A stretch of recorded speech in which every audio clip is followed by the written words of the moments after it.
Selamat pagi Bapak Ibu dan saudara kasih Tuhan. Memulai akhir pekan kita, saya mengajak Bapak Ibu saudara sekalian untuk membaca firman Tuhan serta merenungkannya. Kita membaca Ulangan pasal 12 ayat 29 sampai pasal 13 ayat yang ke-18. Apabila Tuhan Allahmu telah melenyapkan dari hadapanmu bangsa-bangsa yang daerahnya kau masuki untuk diduduki, dan apabila engkau sudah menyingkirkan mereka dan tinggal di negeri mereka, maka hati-hatilah, jangan sampai engkau kena jerat dan mengikuti mereka setelah mereka dipunahkan dari hadapanmu. Jangan sampai engkau bertanya-tanya tentang ilah-ilah mereka dengan berkata, bagaimana bangsa-bangsa ini beribadah kepada ilah-ilah mereka? Aku pun mau berlaku begitu. Jangan engkau berbuat seperti itu terhadap Tuhan Allahmu, sebab segala yang menjijikkan bagi Tuhan dan dibencinya, itulah yang mereka lakukan bagi ilah mereka. Bahkan anak-anaknya laki-laki dan perempuan dibakar mereka dengan api bagi ilah mereka. Segala yang kuperintahkan kepadamu haruslah kamu lakukan dengan setia. Janganlah engkau menambah atau menguranginya. Mungkin saja di tengah-tengahmu muncul seorang nabi atau pemimpi, dan ia memberitahukan kepadamu suatu tanda atau mujizat. Apabila tanda atau mujizat yang disampaikannya kepadamu itu terjadi dan ia berkata, mari kita mengikuti ilah lain yang tidak kau kenal dan mari kita beribadah kepadanya, maka janganlah engkau mendengarkan perkataan nabi atau pemimpi itu. Sebab Tuhan Allahmu menguji kamu untuk mengetahui apakah kamu sungguh-sungguh mengasihi Tuhan Allahmu dengan segenap hatimu dan dengan segenap jiwamu. Tuhan Allahmu harus kamu ikuti dan haruslah kamu takut akan Dia.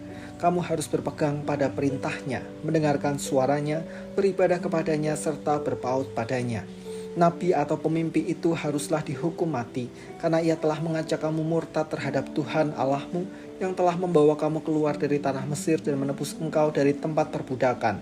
Ia bermaksud menyesatkan engkau dari jalan yang diperintahkan Tuhan Allahmu kepadamu untuk dijalani. Demikianlah harus kau hapus yang jahat itu dari tengah-tengahmu. Mungkin saja saudaramu laki-laki, anak ibumu, atau anakmu laki-laki, atau perempuan, atau istri yang kau cintai, atau sahabat karibmu membujuk engkau diam-diam, katanya, mari kita beribadah kepada ilah-ilah lain yang tidak dikenal olehmu atau oleh nenek moyangmu, salah satu ilah bangsa-bangsa di sekelilingmu, baik yang dekat maupun jauh darimu, dari ujung bumi ke ujung bumi. Janganlah engkau mengalah kepadanya, dan janganlah mendengarkan dia. Janganlah merasa sayang kepadanya, jangan mengasihani dia, dan jangan menutupi kesalahannya, tetapi bunuhlah dia. Tanganmu sendirilah yang pertama-tama bergerak untuk melaksanakan hukuman mati atasnya, kemudian tangan seluruh rakyat. Engkau harus melempari dia dengan batu sehingga dia mati, karena ia telah berikhtiar menjauhkan engkau dari Tuhan Allahmu, yang membawa engkau keluar dari tanah Mesir, dari tempat perbudakan. Maka seluruh orang Israel akan mendengar dan menjadi takut, sehingga mereka tidak akan melakukan lagi perbuatan jahat seperti itu di tengah-tengahmu. Apabila di salah satu kota yang diberikan Tuhan Allahmu kepadamu sebagai tempat tinggal kau dengar bahwa ada orang-orang durjana muncul dari tengah-tengahmu yang telah menyesatkan penduduk kota mereka dengan berkata, mari kita beribadah kepada ilah lain yang tidak kamu kenal, maka haruslah engkau memeriksa, menyelidiki, dan menanyakan dengan teliti. Jikalau ternyata benar dan sudah pasti bahwa hal yang menjijikkan itu dilakukan di tengah-tengahmu, bunuhlah penduduk kota itu dengan mata pedang. Musnahkanlah kota itu serta segala isinya dan hewannya dengan mata pedang. Seluruh jarahan harus kau kumpulkan di tengah-tengah lapangan. Kota dan seluruh jarahan itu harus kau bakar habis sebagai kurban bakaran yang lengkap bagi Tuhan Allahmu. Semuanya itu akan menjadi timbunan puing untuk selamanya dan tidak akan dibangun lagi. Apapun dari barang yang dikhususkan untuk dimusnahkan itu tidak boleh melekat pada tanganmu, supaya Tuhan berhenti dari murkanya yang bernyala-nyala itu, menunjukkan belas kasihannya kepadamu, mengasihani engkau dan membuat jumlahmu banyak, seperti yang dijanjikannya dengan sumpah kepada nenek moyangmu.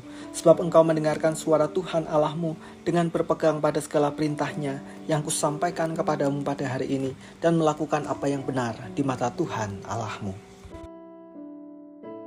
Waspada dan tegas. Umat Israel diingatkan dengan keras bahwa mereka harus menolak ajakan siapapun untuk mendua hati terhadap Tuhan.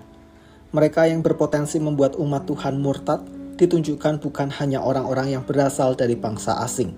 Ada kalanya justru datang dari lingkaran terdalam, yaitu keluarga. Oleh karenanya Tuhan ingin agar umatnya waspada dan tegas. Waspada terhadap kesadaran akan datangnya penyesatan untuk menyembah ilah lain, serta tegas untuk menolak ajakan itu.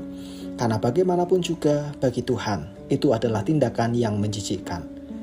Bapak Ibu dan saudara yang kasih Tuhan, dari bacaan kita hari ini kita belajar hal yang sama dengan apa yang Tuhan kehendaki terhadap umat Israel, yaitu waspada dan tegas.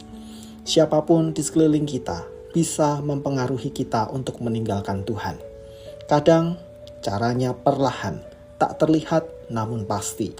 Mulai muncul tawaran untuk melakukan jalan pintas yang terasa mudah, mengajak kita undur dari ibadah, lalu pada akhirnya meninggalkan Tuhan. Maka waspadalah dan tegaslah untuk menolaknya. Mari kita berdoa. Tuhan, bantu kami untuk bersikap selalu waspada dan tegas terhadap segala godaan yang membuat kami menjauh dari Tuhan, bahkan meninggalkan Tuhan. Kami mohon Tuhan menolong kami untuk menjadi umat yang setia kepadamu. Di tengah situasi apapun yang menghimpit kami percaya Tuhan tidak pernah meninggalkan kami dan pertolongan-Mu tersedia bagi kami. Memulai akhir pekan kami ya Tuhan, kami berserah diri kepadamu. Berkenanlah Tuhan melindungi menjagai kami serta memberkati. Di dalam nama Tuhan kami Yesus Kristus kami berdoa dan mengucap syukur. Amin.